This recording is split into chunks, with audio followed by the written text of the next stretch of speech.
নমস্কার বন্ধুরা, সকলকে স্বাগত জানাই আরেকটি নতুন মিষ্টির রেসিপি নিয়ে চলে এসেছি। এই মিষ্টি কয়েকটি রাজ্য এবং কয়েকটি জেলাতে ভীষণ ফেমাস বা সেখানের বিখ্যাত এই মিষ্টি। এক এক জায়গায় এক এক নামে পরিচিত এই মিষ্টি। রাজস্থানের তো বিখ্যাত মিষ্টি, রাজস্থানে এই মিষ্টিকে ঘেভার বলা হয়। আর এইটা একদম দেশি গাওয়া ঘি দিয়ে সম্পূর্ণ ভাজা হয়, সম্পূর্ণ তৈরি করা হয়। আর এই খাবার আমরা যদি বাড়িতেই তৈরি করতে পারি তাহলে তার থেকে তো আর মজার আর আনন্দের আর কিছু নেই।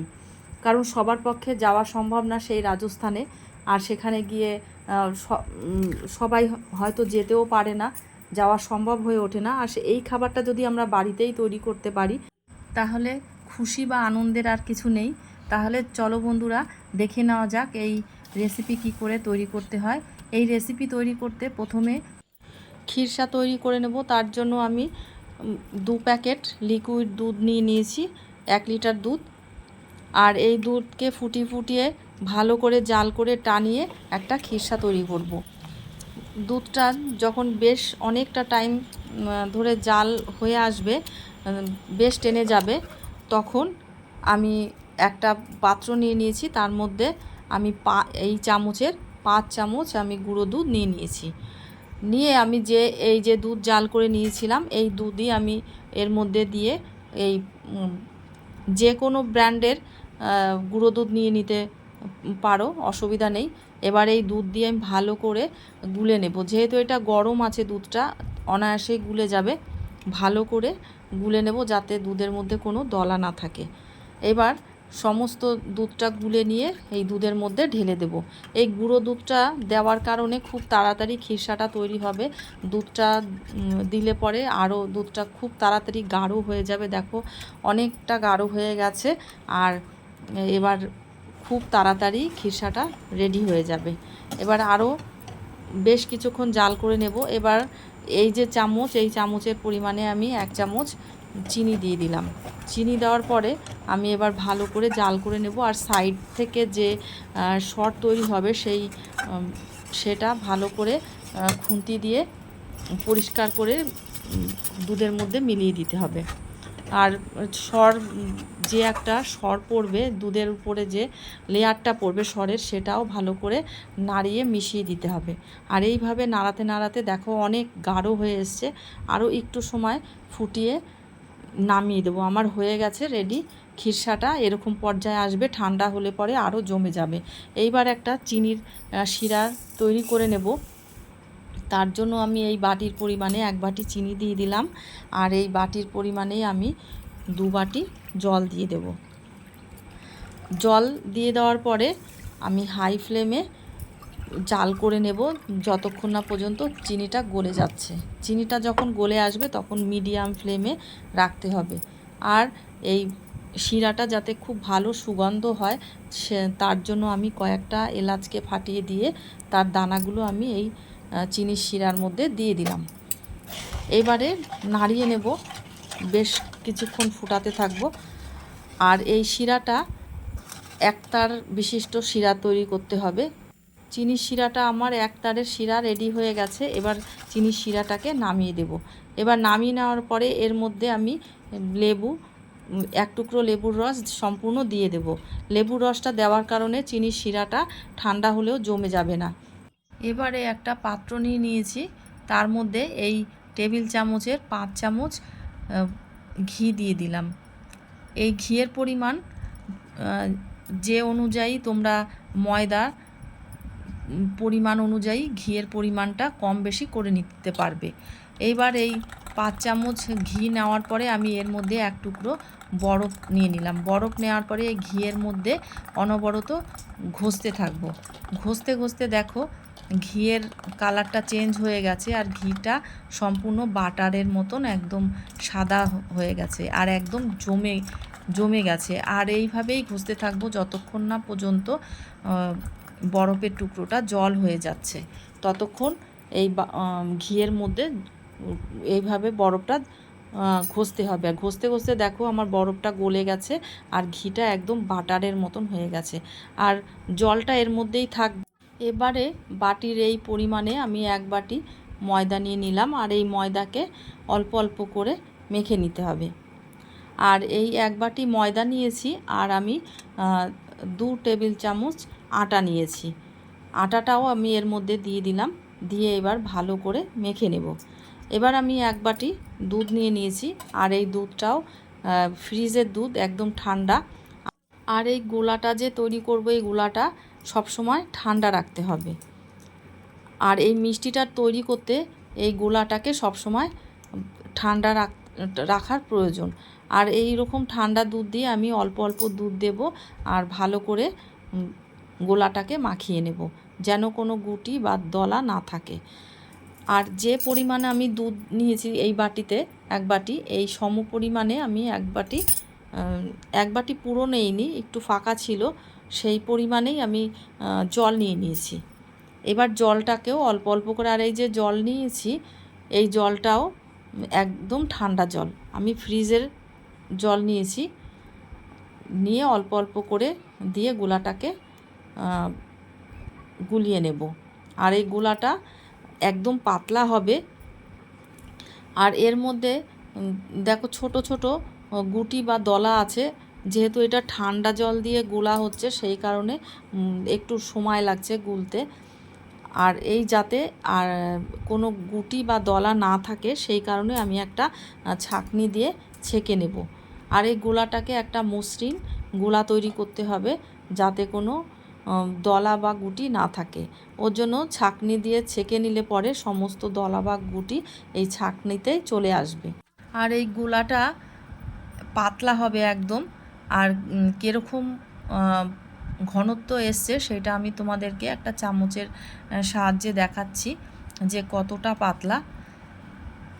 আর এই যখন এই চামচের পেছনটা দেখলেই তোমরা বুঝতে পারবে যে এই গোলার ঘনত্বটা কেমন। দেখো একদম পাতলা, আর এখনও একটু গাঢ় আছে, সেই কারণে আমি একটা বরফের টুকরো দিয়ে দিলাম। আর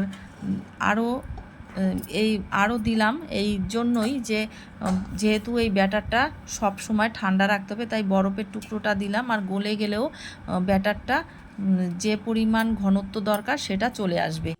এই ব্যাটারটা সব সময় মানে মিষ্টিটা তৈরি করার সময় প্রথম থেকে শেষ পর্যন্ত সব সময় যাতে একই রকম ঠান্ডা বজায় থাকে সেই কারণে একটা পাত্র নিয়ে নিলাম, তার মধ্যে কয়েক টুকরো বরফ নিয়ে ওই গোলার পাত্রটা রেখে দিতে হবে, তাহলে সব সময়ের জন্য গোলাটা একই রকম ঠান্ডা থাকবে। আর গোলাটা যেন সব সময় ঠান্ডা থাকে এটা খেয়াল রাখতে হবে।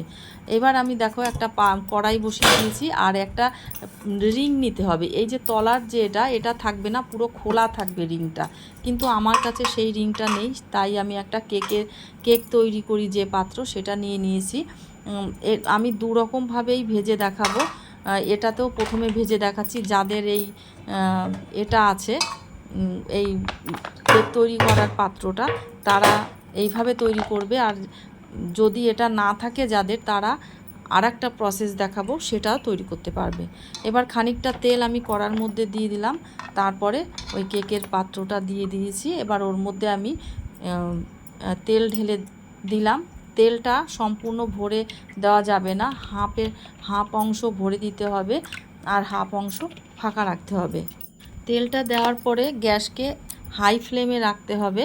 আর তেলটা একদম মানে ভীষণভাবে হিট হয়ে গেলে পরে তখন এইভাবে 1 চামচ গোলা নিয়ে অল্প অল্প করে ঠিক তেলের মাঝখানে দিয়ে দিতে হবে। দিয়ে দিলে দেখো কীরকম ঝাঁক আসছে, একদম ফেনার মতন ভরে যাচ্ছে। আর উঠলেও পড়ে যায়, এরকম পর্যায়েও হয়। সেজন্য একটু উঁচু করে চামচটা তারপরে দিতে হবে। আর ওই মিডিল অংশটা একটু ফাঁকা করে দিতে হবে, সবসময় ওটা ফাঁকা রাখতে হবে। আর ওই ফাঁকা অংশের মধ্যে ব্যাটার দিতে হবে। ব্যাটারটা দেওয়ার সাথে সাথে ফেনাতে ভর্তি হয়ে যায়, অর্থাৎ একটা ঝাঁক হয়। যে ভাষাতে তোমরা বলো, ঝাঁক বা ফেনা যখন ভর্তি হয়ে যায়, এই ফেনাটা যখন কমে আসবে তখন আবারও ব্যাটারটা ওই ফাঁকা অংশের মধ্যে দিতে হবে। এইভাবে অল্প অল্প করে ব্যাটার দিতে। এবার ওই ফাঁকা অংশেও মাঝে মাঝে কোনো খুন্তি বা চামচের পেছন সাইড দিয়ে ফাঁকা করে দিতে হবে, একটু ব্যাটারগুলো সরিয়ে দিতে হবে আর ফাঁকা করে নিতে হবে, আর ওর মধ্যে আবার ব্যাটার দিতে হবে। আর এই ফাঁকা অংশটা যখন অনেকটা ছোট হয়ে আসবে তখন আর ব্যাটার দেওয়ার দরকার নেই। দেখো আমার ভাজা হয়ে গেছে। খুন্তির পেছন সাইড দিয়ে এইভাবে মিষ্টিটাকে তুলে নেব। এইবার আমি দ্বিতীয় পদ্ধতি দেখাচ্ছি। আর একটা আমি এরকম স্টিলের একটা ছোট গামলা নিয়ে নিয়েছি। আর তেলটা যখন পুরো হিট হয়ে যাবে গ্যাসকে হাই ফ্লেম করে নিতে হবে, আর অল্প অল্প করে এরকম ব্যাটার দিতে হবে। আর দেখো কীরকম ব্যাটার দেওয়ার সঙ্গে সঙ্গে ফেনাতে ভর্তি হয়ে যাবে, আর ফেনাটা যখন কমে আসবে তখন আবার ওই মাঝখানের অংশে ব্যাটার দিতে হবে। এইভাবে যখনই ফেনাটা কমে আসবে তখনই ব্যাটারটা দিতে হবে। আর মাঝে মাঝে যদি এই মাঝখানের ওই ফাঁকা জায়গাতে মনে হয় যে ব্যাটারটা দেওয়াতে ভরে গেছে, তাহলে খুন্তির বা চামচের পেছনের অংশ দিয়ে একটু ফাঁকা করে দিতে হবে, ফাঁকা করে দিয়ে ব্যাটারটা দিয়ে দিতে হবে। এইভাবে যখন ব্যাটারটা দিতে দিতে যদি ছিদ্রটা অনেকটা ছোট হয়ে আসে তখন আর ব্যাটার দেওয়া যাবে না। দেখো আমার মিষ্টিটা হয়ে গেছে। এবার খুন্তির পেছন সাইড দিয়ে এইভাবে ছাড়িয়ে দিয়ে নিচের দিকে ঠেলে দেব মিষ্টিটা, তারপরে এই ছিদ্রর মধ্যে খুন্তিটা পেছনের অংশ ঢুকিয়ে দিয়ে এরকম অনায়াসেই মিষ্টিটা তুলে নেব। এবার মিষ্টিটা তোলার জন্য আমি একটা স্ট্যান্ড বসিয়ে রেখেছি, তার উপরে এই মিষ্টিটা রেখেছি যাতে তেলটা ঝরে যায়। এবার আমি আবারও একটা তোমাদের করে দেখাচ্ছি। একইভাবে এরকমভাবে তোমরা ব্যাটার দেবে। আর দেখো মাঝখানে অটোমেটিক একটা ছিদ্র তৈরি হয়ে যায়, ওই ছিদ্র বা ফাঁকা অংশ ওখানেই এইভাবে অল্প অল্প করে ব্যাটার দিতে হবে।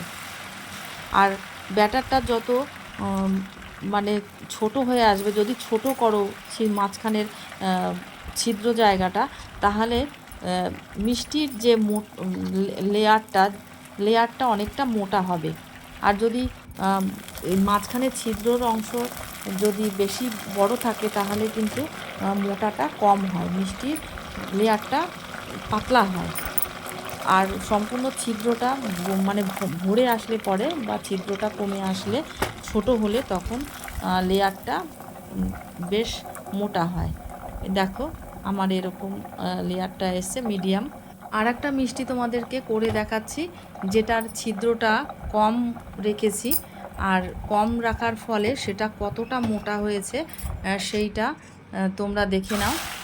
আমার এই ভিডিওটি যদি তোমাদের ভালো লেগে থাকে, তোমাদের বন্ধুবান্ধব, আত্মীয় স্বজন, পরিজন সকলকে শেয়ার করো যাতে তারাও এই মিষ্টিটি তৈরি করতে পারে।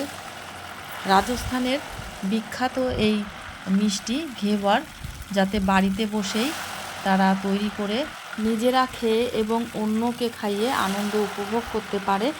তোমরা বাড়িতে একবার হলেও এই রেসিপিটা করো, করে কেমন হয়েছে আমাকে কমেন্ট করে জানিও।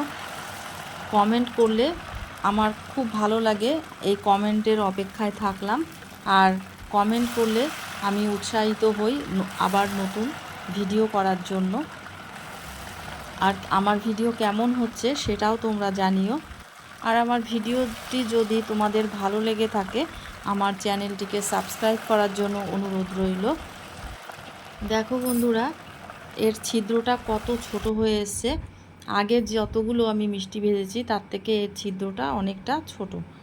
আর এবার দেখো, এবার আমি তুলে নেব মিষ্টিটা। দেখো এর পুরোটা কতটা পুরু হয়েছে, কতটা লেয়ারটা কত মোটা। দেখো সেই কারণেই ছিদ্রটা যত ছোট হবে তত এরকম মোটা তৈরি হবে, লেয়ারটা এতটা পুরু হবে আর কি। এই দেখো কত জালিদার হয়েছে, কত সুন্দর হয়েছে, আর সেই রকম খাস্তা।